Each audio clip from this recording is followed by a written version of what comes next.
మిత్రులు మరి చాలా కష్టపడి మొన్ననే ఇక్కడ పార్టీ ఆఫీస్ ఓపెన్ చేయాలని చెప్పి నా ఎమ్మడి పడి మరి ఆఫీస్ ఓపెన్ చేయించుకున్నారు. మరి చాలా మంది అంజన్ రావు గారు ఉన్నారు, మల్లయ్య గారు ఉన్నారు, చాలా పెద్ద మన మిత్రులందరూ ఉన్నారు. వాళ్ళందరికీ పేరు పేరున నమస్కారాలు తెలియజేస్తున్నాను. మిత్రులారా, కరీంనగర్ పార్లమెంట్ అభ్యర్థి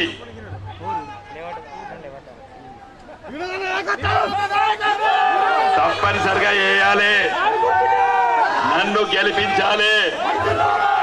నేను పోయినసారి మీరు ఈ దీవెన వల్ల గెలిచిన 5 సంవత్సరాలు ఎంపీగా పనిచేసిన ఒక గ్రామాన్ని, వీర్నపల్లి అనే గ్రామాన్ని, అడవి ప్రాంతంలో ఉన్నటువంటి వీర్నపల్లి గ్రామాన్ని దత్తత గ్రామంగా ఎంపిక చేసుకొని దాన్ని బ్రహ్మాండంగా అభివృద్ధి చేసి దేశంలో పడనే మొదటి 5 గ్రామాలుగా పోటీ పడి ఇవాళ నేను అంత గొప్ప వీర్నపల్లి గ్రామం చేసిన. మా కొండయ్య అన్నాడు, అన్నాను ఒక హామీ ఇవ్వాలి అన్నాడు, నీ గెలుపు ఖాయము. నువ్వు వచ్చే గెలిచిన తర్వాత సంసద్ ఆదర్శ గ్రామ యోజన కింద బోయినపల్లి గ్రామాన్ని స్వీకరించాలని చెప్పి నువ్వు తప్పనిసరిగా ఈ గ్రామాన్ని సంసద్ ఆదర్శ గ్రామ యోజన అంటే దత్తత గ్రామంగా మొదలే చెప్తున్నాను. నా ఉపన్యాసం కంటే మొదలే చెప్పి ఇది బ్రహ్మాండంగా దీన్ని తీర్చిదిద్దుతాను. నేను గత ఎంపీ ఉన్నప్పుడే ఈ సింగిల్ రోడ్డును డబల్ రోడ్డుగా మార్పించి నేనే ఆ రోజు ప్రతిపాదన పెట్టి ఈ సింగిల్ రోడ్డును డబల్ రోడ్డుగా చేపించిన.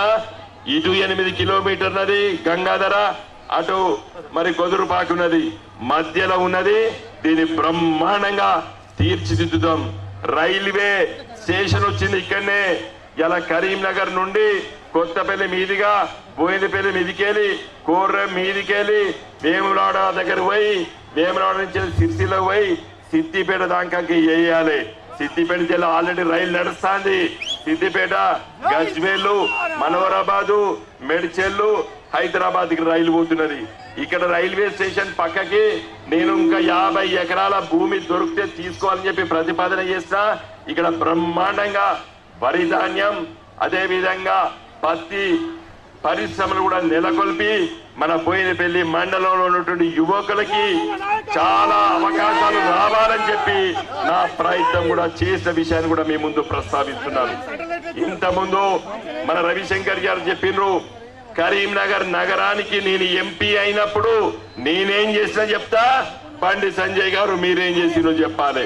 కాంగ్రెస్ గురించి అని మాట్లాడదామంటే కాంగ్రెస్ అభ్యర్థి ఇంతవరకు పేరు దొరుకుతలేదు. ఒక రోజు ఒక పేరు వస్తుంది, పొద్దున ఒక పేరు వస్తుంది, సాయంకాలం ఒక పేరు వస్తుంది. ఇది రద్దు అంటారు, మళ్ళీ ఇది అంటారు. ఇంకా కాంగ్రెస్ పేరు తీసుకుందామంటే కూడా పేరు దొరుకుతలేదు. ఇంకా రేపో ఎల్లుండో చూద్దాం కాంగ్రెస్ అభ్యర్థి ఎవరో, వాళ్ళు వచ్చినప్పుడు వాళ్ళ గురించి కూడా మాట్లాడుకుందాం. మిత్రులారా, 10 సంవత్సరాలు మోడీ గారు ప్రధానమంత్రి, నేను 5 సంవత్సరాలు ఎంపీ, బండి సంజయ్ గారు 5 సంవత్సరాల ఎంపీ. నేను ఎంపీ అయిన తర్వాత 1000 కోట్ల రూపాయలతో ఇలా కరీంనగర్ నగరాన్ని సుందర నగరంగా తీర్చిదిద్దిన. మనం ఎవ్వరు ఉట్టక ముందు, మనం ఇక్కడ ఉన్నోళ్ళం ఎవ్వరు ఉట్టక ముందు 75 ఏళ్ల కింద ఎంపీ అయినటువంటి వ్యక్తి కరీంనగర్ నుండి హైదరాబాద్ కు రైలు పోవాలని చెప్పి పార్లమెంట్ లో అడిగిండు ఆనాటి ఎంపీ బద్దం ఎల్లారెడ్డి గారు. 52లో ఆయన ఎంపీ. తర్వాత సత్యనారాయణరావు గారు మాట్లాడినరు, కేసీఆర్ గారు కరీంనగర్ ఎంపీ ఉన్నప్పుడు ప్రతిపాదన చేపించిండ్రు. తర్వాత పొన్నం ప్రభాకర్ వచ్చిండ్రు, ఏం చేయలేదు.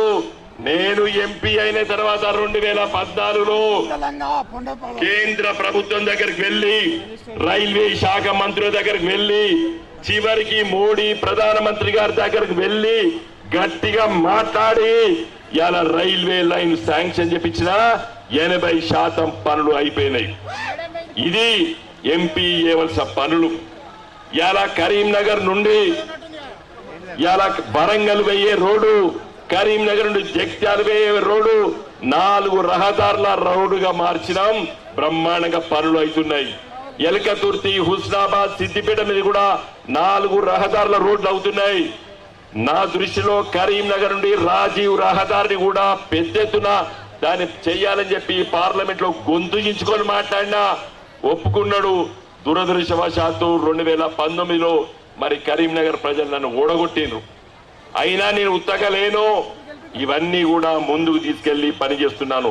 కరీంనగర్ లో మన యువకులకి ఒక మంచి శిక్షణ కేంద్రం ఉండాలని నేను సింగపూర్ పోయి ఆ ప్రభుత్వంతో మాట్లాడి కేంద్ర ప్రభుత్వం దగ్గర అనుమతుల కోసం దరఖాస్తు పెట్టిన ఎన్నికలు వచ్చినాయి. నేను ఓడిపోయినా దాన్ని పట్టించుకోలేదు బండి సంజయ్ గారు.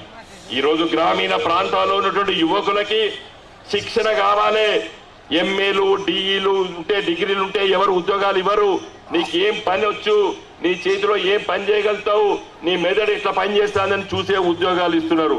సర్టిఫికేట్లు చూసే ఉద్యోగాలు ప్రభుత్వ ఉద్యోగాలు మాత్రమే. నీకు ప్రైవేట్ రంగంలో ఉద్యోగాలు రావాలంటే నీకు ఎంత నైపుణ్యత అనేది కావాలి. కాబట్టి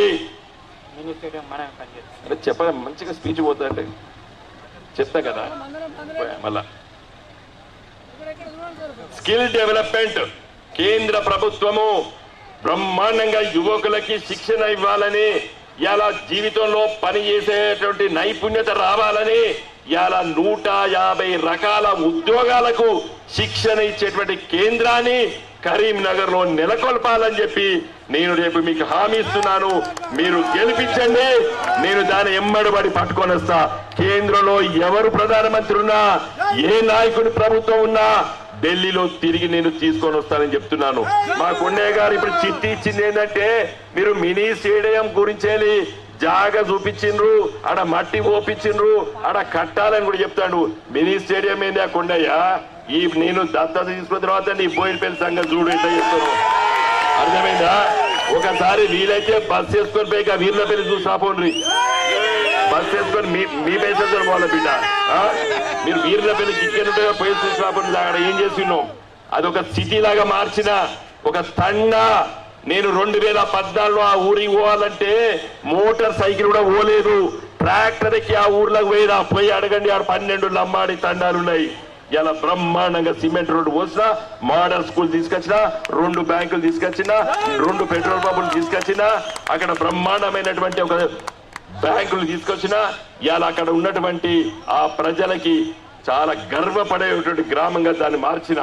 రేపు మీరు ఏమని అడగండి, ఏదైనా కూడా దాన్ని ఎమ్మడబడి చేపిస్తా అని చెప్పి మీకు హామీ ఇస్తున్నాను. ఇంకా కాంగ్రెస్ పార్టీ రేవంత్ రెడ్డి ప్రభుత్వం గురించి మా రసమయ్య చెప్తాడు,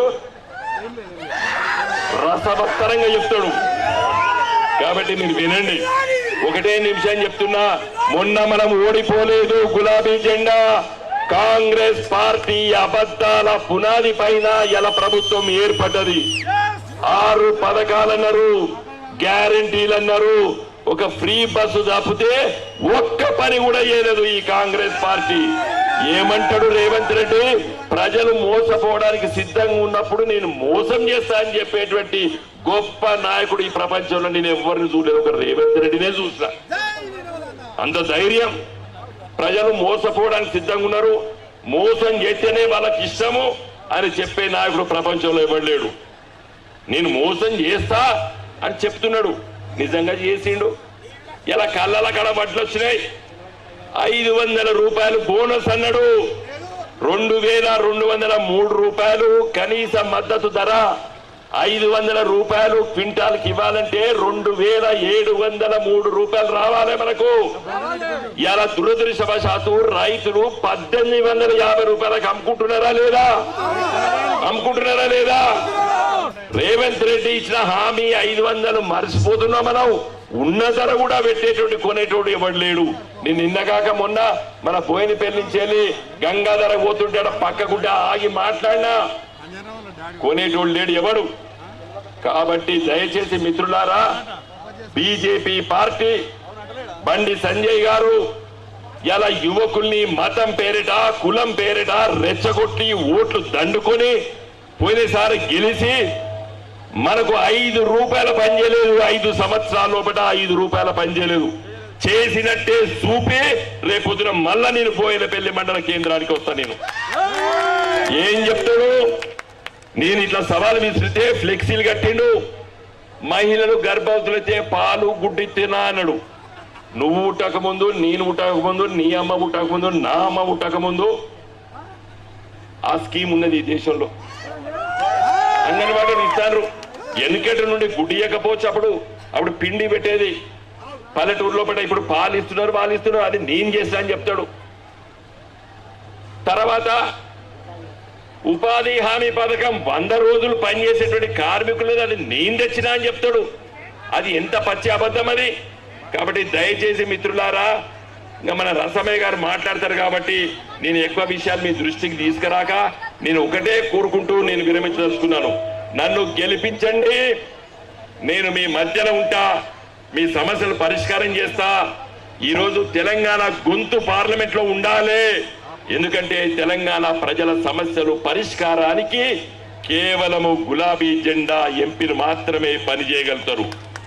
తెలంగాణ సమస్యలు తెలంగాణ కళ్ళతోని, తెలంగాణ గుండెతోని, తెలంగాణ మనసుతోని అర్థం చేసుకునే ఎంపీ ఇలా పార్లమెంట్ లో ఉండాలి. కాబట్టి దయచేసి మిత్రులారా, ఊరున తిరగండి, ప్రతి ఓటర్ని కలవండి, మరి కారు గుర్తుపై ఓటేసి మీ వినోదనను గెలిపించాలని చెప్పి ప్రార్థిస్తూ సెలవు తీసుకుంటున్నా.